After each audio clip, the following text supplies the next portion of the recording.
pour être plus forts, être ensemble en attendant l'enlèvement. Mais notre destinée, que nous le sachions, si les uns sont appelés à travailler dans la maison de Dieu, alors que tous nous devons travailler dans la maison de Dieu, mais d'autres sont appelés à travailler pour le monde, pour la société, dans tous les domaines de la vie. On peut parler d'Esther. On peut parler d'Esther. Esther. Esther qui est juive va se présenter comme candidate à la beauté à l'élection Miss. Esther.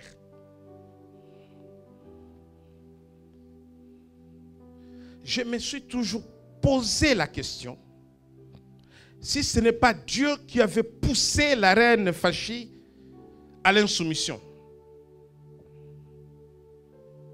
Si la reine Vashti avait obéi au roi, elle ne serait pas chassée. Le roi n'aurait pas dû divorcer. N'est-ce pas? Et parce que le roi n'allait pas divorcer, Esther ne serait pas devenue reine. Et comme Esther ne serait pas devenue reine, quand on a décidé l'extermination des Juifs dans tous les royaumes, tous les Juifs allaient mourir. Amen. Voilà comment Dieu va épargner son peuple du massacre décidé par les hommes en introduisant une espionne, une fille juive. Et jusqu'au moment où le roi a aimé Esther, a trouvé Esther plus belle que toutes les filles. Les filles du Jubilé, vous êtes plus belles que toutes les filles de la terre.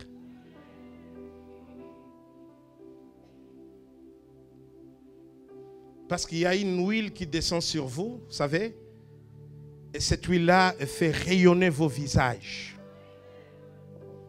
On ne peut pas trouver cette huile-là chez Sephora. C'est seulement là. Voyez-vous, c'est spécial. Esther avait ça. Toutes les filles se sont maquillées comme Esther, mais Esther avait quelque chose de très spécial. Quand Esther est passée, je pense que le roi, à côté du roi, il y avait quelqu'un, parce que le roi comprenait quand même par celle-là. Hein, roi? Oh, je dis celle-là. Amen. Elle se retrouve sans que le roi sache qu'elle est juive. Le roi l'a aimée. Si Esther n'était pas destinée à devenir reine, tous les juifs devraient être exterminés. Tu n'es pas dans ta famille par hasard. Il y a des gens qui veulent changer de famille.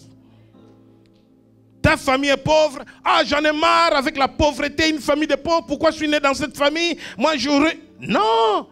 Tu voulais la famille de qui? Ta place, c'est là où tu es. Si cette famille-là est pauvre, c'est toi qui la rendras riche parce que toi, tu es une source de bénédiction pour ta famille. Une seule personne peut rendre toute sa famille riche.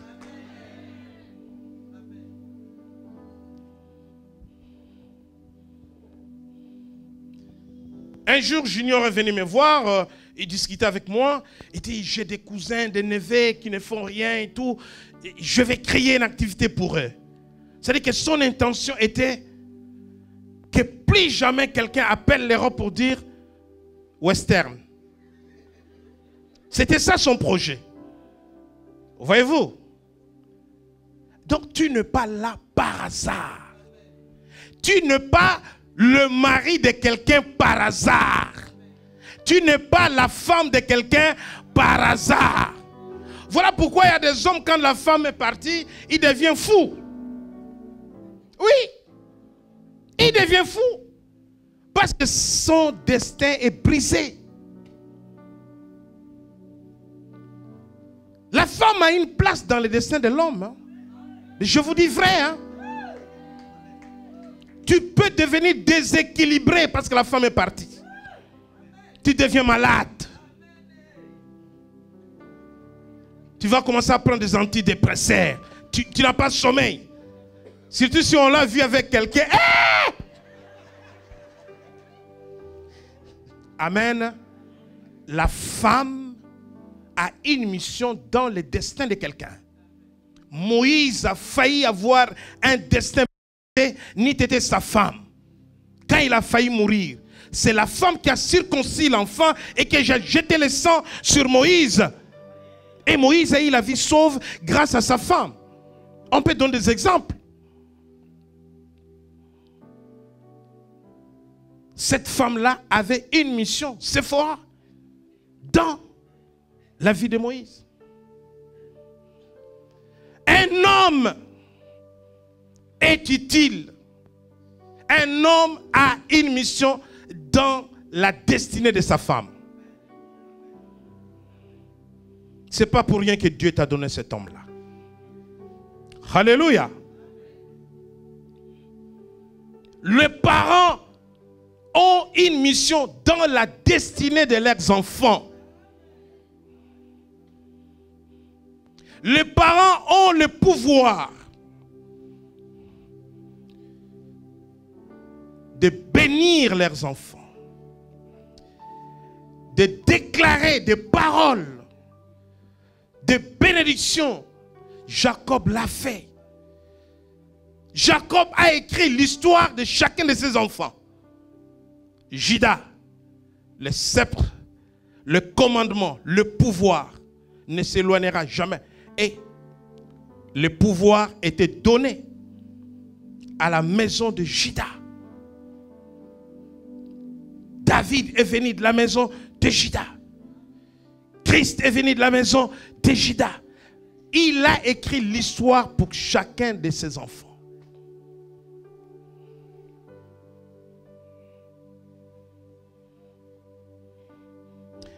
Qui a choisi ton école après le collège?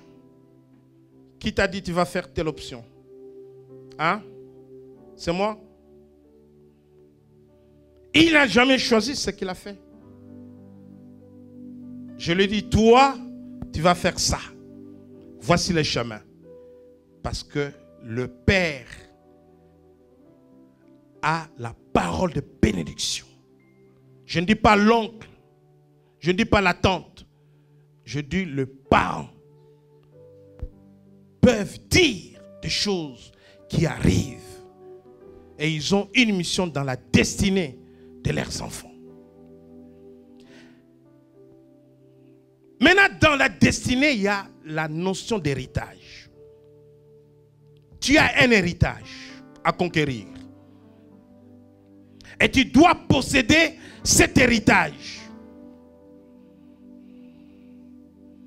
Qu'est-ce que c'est l'héritage? Je parle de l'héritage de Dieu.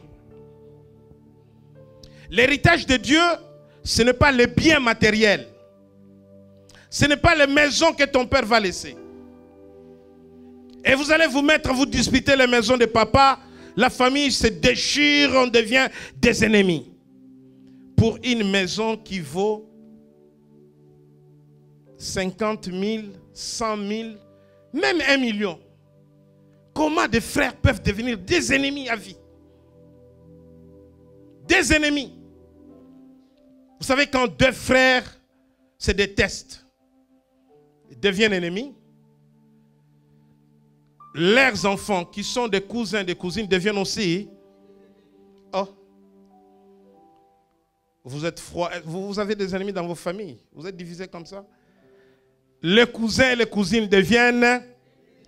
Les neveux, les nièces deviennent. Oui, deux personnes créent un conflit qui peut toucher toutes les générations. L'héritage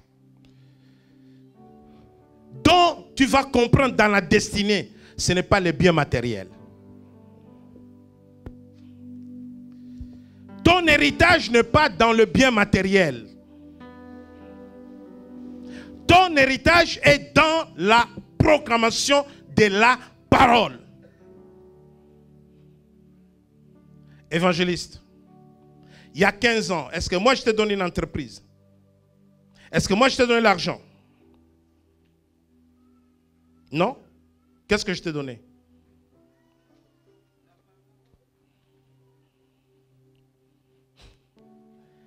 Amen. Je lui ai donné la parole il y a 15 ans. Et cette parole accompagne tout ce qu'il est en train de réaliser. Il a l'habitude de le dire ici. Je ne lui ai pas donné l'entreprise, je ne lui ai pas donné l'argent. Je n'ai pas l'argent à te donner. Je n'ai pas de maison à te donner. Mais si je te donne la parole prophétique de Dieu, tu prends possession de ton héritage. On va voir ça dans la Bible. Dans Genèse, je parle de l'héritage, chapitre 27. Genèse, chapitre 27. Lisons rapidement Genèse 27. Genèse 27, verset 1er. Lisons la parole au nom de Jésus-Christ. Isaac devenait vieux et ses yeux s'étaient affaiblis au point qu'il ne voyait plus. Alors il appela Ésaü, son fils aîné, et lui dit, « Mon fils » Et il lui répondit, « Me voici. » Isaac dit, « Voici donc, je suis vieux, je ne connais pas le jour de ma mort.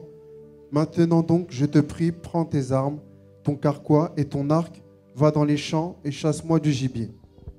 Fais-moi un mets comme j'aime et apporte-le-moi à manger, afin que mon âme te bénisse avant que je meure. » Rebecca écouta ce qu'Isaac disait à Ésaü, son fils. Et Ésaü s'en alla dans les champs pour chasser du gibier et pour le rapporter. Puis Rebecca dit à Jacob, son fils, « Voici, j'ai entendu ton père qui parlait ainsi à Ésaü, ton frère. Apporte-moi du gibier et fais-moi un mets que je mangerai, et je te bénirai devant l'Éternel avant ma mort. Maintenant, mon fils, écoute ma voix à l'égard de ce que je te commande. Va me prendre au troupeau 2 bons chevreaux, j'en ferai pour ton père un mets comme il aime, et tu le porteras à manger à ton père, afin qu'il te bénisse avant sa mort. » Jacob répondit à sa mère, « Voici, Ésaü, mon frère, est velu, si je n'ai point de poil.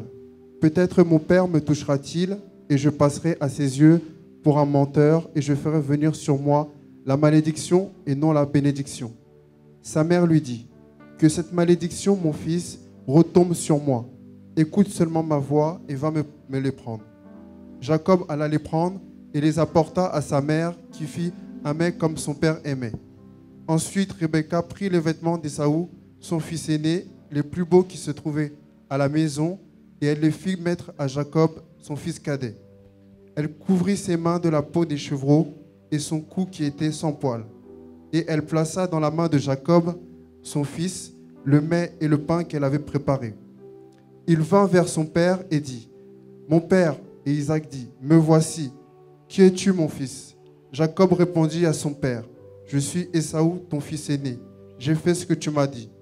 Lève-toi, je te prie, assieds-toi et mange de mon gibier, afin que ton âme me bénisse. » Isaac dit à son fils, « Eh quoi? Tu en as déjà trouvé, mon fils ?» Et Jacob répondit, « C'est que l'Éternel, ton Dieu, l'a fait venir devant moi. » Isaac dit à Jacob, « Approche donc et que je te touche, mon fils, pour savoir si tu es mon fils Ésaü ou non. » Jacob s'approcha d'Isaac, son père, qui le toucha, et dit, « La voix est la voix de Jacob, mais les mains sont les mains d'Ésaü. » Il ne le reconnut pas parce que ses mains étaient velues comme les mains d'Ésaü, son frère, et il le bénit. Il dit, « C'est toi qui es mon fils Ésaü » Et Jacob répondit, « C'est moi. » Isaac dit, « Sers-moi et que je mange du gibier de mon fils, afin que mon âme te bénisse. » Jacob le servit et il mangea. Il lui apporta aussi du vin et il but. Alors Isaac, son père, lui dit, « Approche donc et baise-moi mon fils. » Jacob s'approcha et le baisa. Isaac sentit l'odeur de ses vêtements, puis il le bénit et dit, « Voici l'odeur de mon fils est comme l'odeur d'un champ que l'Éternel a béni. Que Dieu te donne de la rosée du ciel et de la graisse de la terre, du blé et du vin en abondance. Que tes peuples te soient soumis et que des nations se prosternent devant toi. Sois le maître de tes frères et que les fils de ta mère se prosternent devant toi. Maudit soit quiconque te maudira et béni soit quiconque qui te bénira. » Merci. Arrêtons-nous là. Isaac est un homme hyper riche. Vous savez qu'il s'aimant dans le pays des Philistins pendant la sécheresse. Et la Bible dit que cet homme devient de plus en plus riche. Isaac a beaucoup de biens. Maintenant, il va mourir. Il veut laisser l'héritage à son fils aîné, Ésaü. C'est la tradition en Israël. On ne peut pas léguer l'héritage au cadet si l'aîné est là. Montrez-moi un seul passage où Isaac dit, voici l'héritage que je vais vous léguer. 3, tu prends 2000 bœufs. Autant de chameaux. Où sont passés les biens ici de cet homme riche? L'héritage, c'est la bénédiction de Dieu dans ta vie. Dans la destinée, tu dois posséder ton héritage. Cette bénédiction doit t'accompagner. Isaac dit à Jacob, que Dieu te donne de la rosée du ciel et de la graisse de la terre, du blé et du vin en abondance. Que des peuples te soient soumis et que des nations se prosternent devant toi. Sois le maître de tes frères et que les fils de ta mère se prosternent devant toi. Maudit soit quiconque te maudira et béni soit quiconque te bénira. Quand Jacob prend la bénédiction de son père à la place de son frère Ésaü, qu'est-ce qui va se passer? Ésaü va chercher à donner la mort à Jacob. Qu'est-ce que Jacob fait? Il fuit loin de son frère. Et en fuyant, qu'est-ce qu'il emporte? Rien. Donc, après la mort d'Isaac, tous les biens sont restés avec Ésaü. Ça, c'est l'héritage matériel, corruptible. C'est pour cela que vous voyez dans le monde, un homme riche meurt, il laisse beaucoup de biens, des maisons à ses enfants. Au bout de quelques années, tous ses enfants deviennent malheureux, pauvres, vivant dans la précarité. Ils ont vendu les maisons, plus rien. Parce que cet héritage-là, ce n'est pas l'héritage que Dieu nous donne dans notre destinée. Ça, c'est l'héritage matériel qui se corrompt, qui se détruit. Mais l'héritage de Dieu, c'est la bénédiction, la parole de bénédiction que tu reçois. Dans cette parole, tu as toutes les provisions matérielles, financières. Jacob est parti avec la bénédiction. Il a laissé les biens à Ésaü. Mais lisez bien la parole de Dieu. Il va travailler 14 ans chez Laban. Et il devient une source de bénédiction pour Laban. Mais un jour, il dit non. Et là, je ne suis pas dans les chemins de ma destinée. Où est passée la parole que mon père m'avait donnée? Où sont passées toutes mes bénédictions? Je vais travailler pour moi. Et quand il décide de travailler pour lui, la Bible dit qu'il devient plus riche que son maître. Et quand il revient pour se réconcilier avec Esaü, il trouve qu'Esaü est devenu pauvre. Il va lui donner même des biens. C'est lui qui avait pris l'héritage matériel du Père. Donc, lorsqu'on parle de l'héritage, dans la destinée, il s'agit de l'héritage spirituel, la bénédiction de Dieu. Cela est écrit dans 1 Pierre, rapidement. 1 Pierre au chapitre 1er. 1 Pierre chapitre 1er, versets 3 et 4. 1 Pierre chapitre 1er, versets 3 à 4. Je lis la parole au nom de Jésus. Béni soit Dieu, le Père de notre Seigneur Jésus-Christ, qui, selon sa grande miséricorde, nous a régénérés pour une espérance vivante, par la résurrection de Jésus-Christ d'entre les morts, pour un héritage qui ne se peut ni corrompre, ni souiller, ni flétrir, lequel vous est réservé dans les cieux, à vous qui, par la puissance de Dieu, êtes gardés par la foi pour le salut prêt à être révélé dans les derniers temps. L'héritage qui ne se peut ni corrompre, ni souiller, ni flétrir, lequel vous est réservé dans les cieux. Le fait que cet héritage nous soit réservé dans les cieux ne veut pas dire que cet héritage nous sera donné quand nous serons au ciel.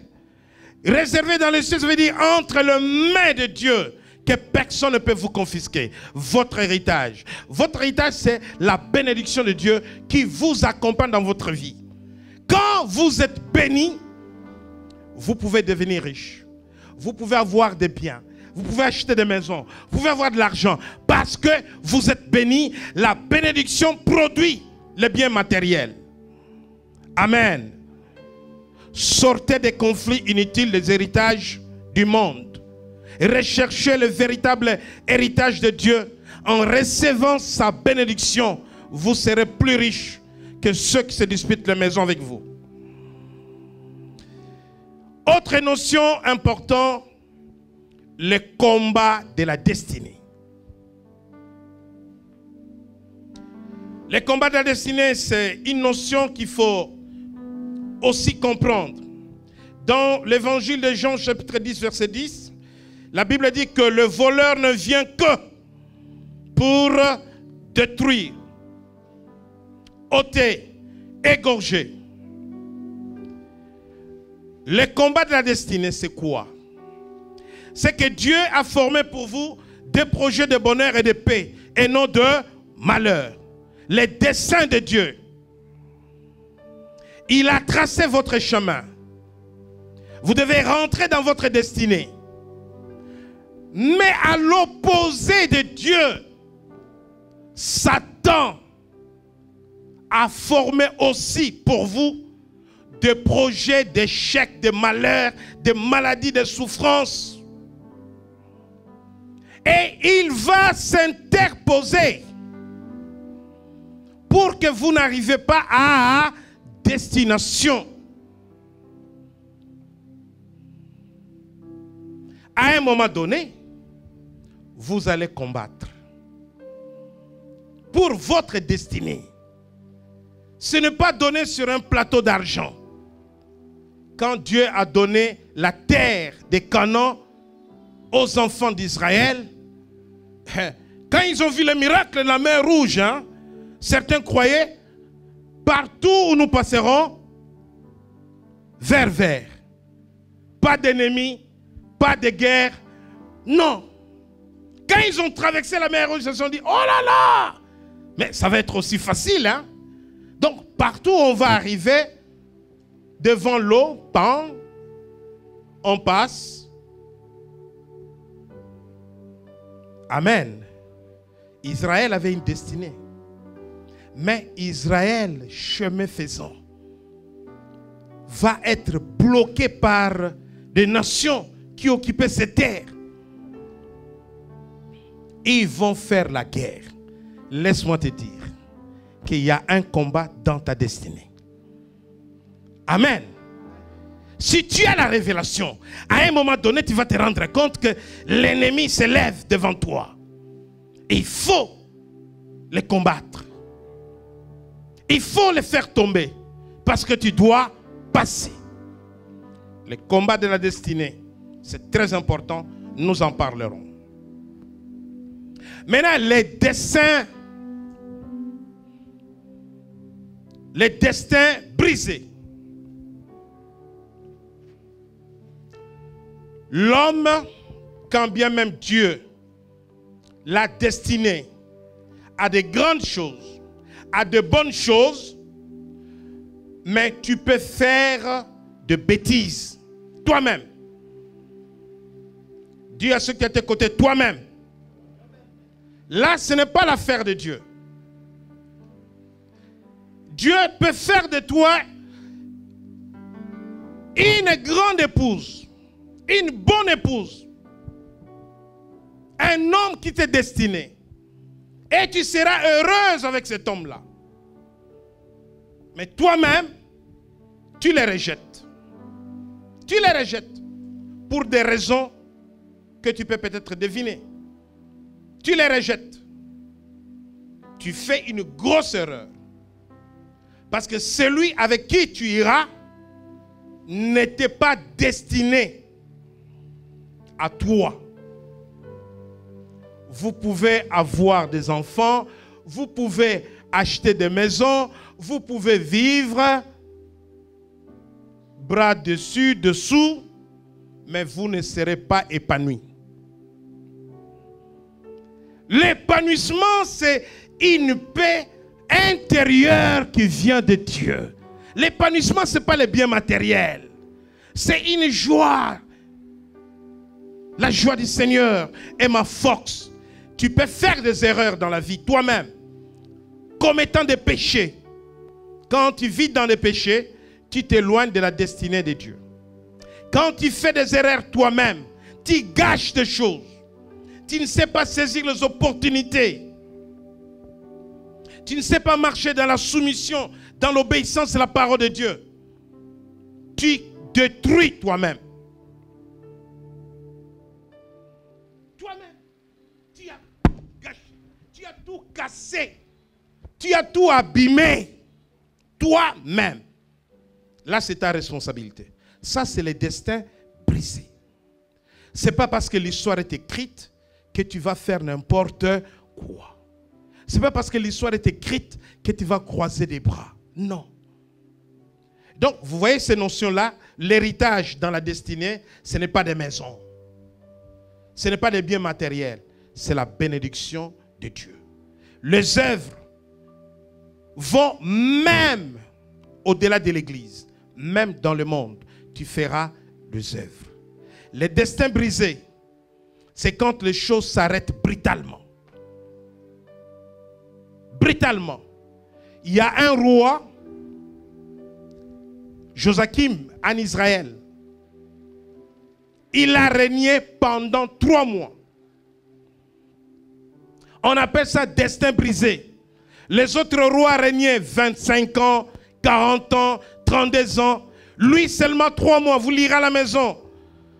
Dans le livre de 2 rois, au chapitre 23, verset 31, vous pouvez lire rapidement.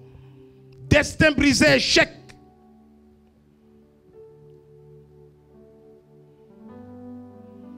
Rapidement, 2 rois 23, 31. Nous lisons la parole de Dieu.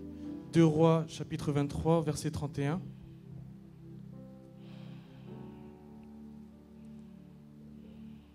Joachas avait 23 ans. Lorsqu'il devint roi, il régna 3 mois à Jérusalem.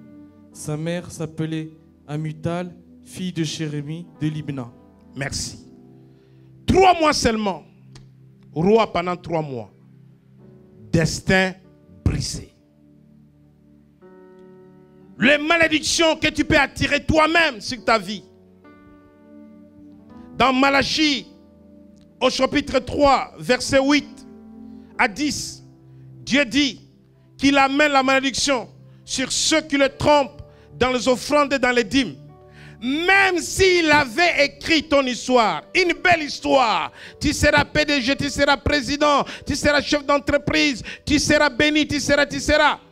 Si Dieu amène la malédiction dans ta vie, tout s'est arrêté.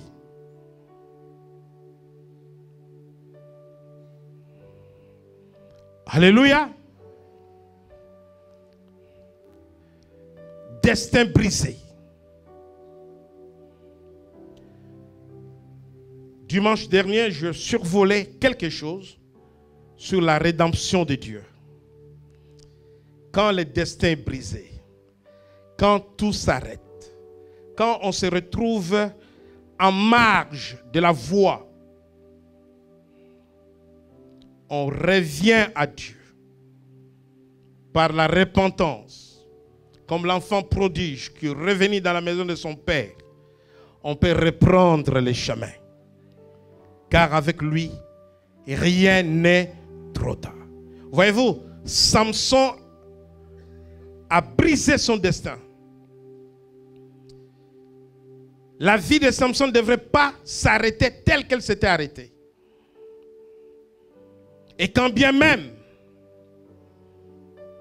il avait brisé son destin, à la fin de sa vie, il a parlé à Dieu. Dieu l'a exaucé. Et si Dieu l'avait exaucé, c'est parce que Dieu l'avait pardonné. Comme sa force venait de ses cheveux et qu'il avait révélé les secrets à Dalila, cet espion de Philistin, ils lui ont rasé la tête. Pendant que la tête était rasée, Samson n'avait plus de force. Plus de force. Plus de force. Plus de force. Et ils lui ont enlevé les yeux. Il est devenu aveugle. Et ils étaient là, comme un animal dans les eaux. Ils se moquaient de lui. Ils crachaient sur lui. Mais quand les quelques cheveux poussaient de sa tête, Samson dit, Éternel, donne-moi une dernière force maintenant. Une dernière force. Une dernière force. Que je parte avec ces gens. Et Dieu l'a exaucé. Si Dieu l'a exaucé, c'est que Dieu l'a pardonné. Les cheveux ont poussé. Et quand il a fait ça, il a... Ah, j'ai encore quelques cheveux là. Ah, vous voyez que c'est comme moi. Là, je n'ai pas de cheveux, mais là, j'ai quand même des cheveux. Hein? Donc, si là, ça ne marche pas, je ferai ça. Alors, quand Samson a fait ça, sa force est revenue et la maison s'est écroulée. Et sur lui, et sur tous ses ailes. Si ton destin est brisé, Dieu est capable de faire pousser tes cheveux et revenir en force. Il y a la rédemption. Il y a le pardon de Dieu. Quand on a fait des erreurs, quand on a fait des bêtises, on revient à lui. Et il vous pardonne. Il vous remet sur les chemins.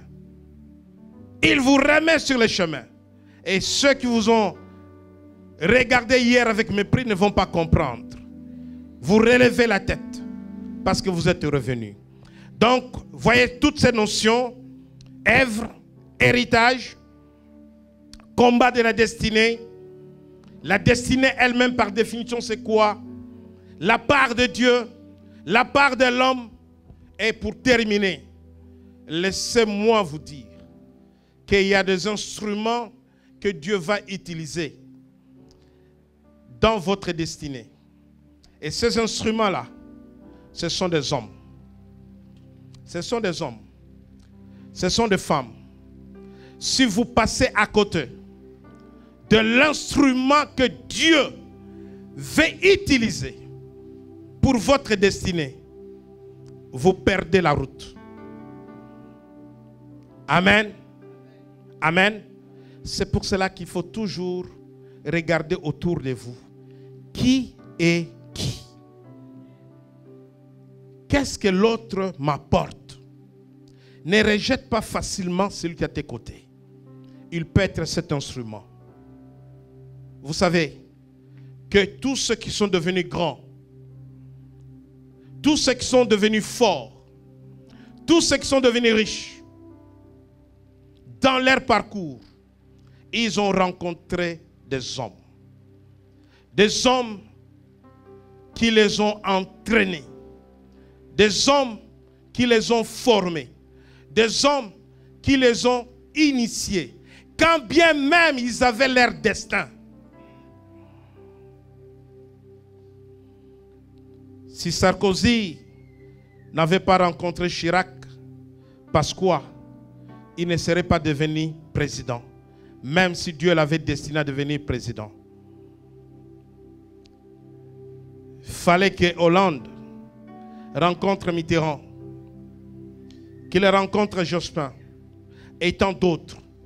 Sur votre chemin, il y a des hommes. Vous ne pouvez pas monter tout seul. Vous ne pouvez pas devenir puissant comme ça du jour au lendemain. Dieu mettra toujours un mentor pour vous conseiller, pour vous guider, pour vous parler, pour vous montrer les chemins, pour partager des expériences avec vous. C'est comme cela que Samuel est allé à l'école d'Élie. C'est comme cela que Élisée est allé à l'école d'Élie. C'est comme cela que les pierres sont allés à l'école de Jésus. Si les pierres n'étaient pas avec Jésus, il n'y aurait pas de fondation d'église.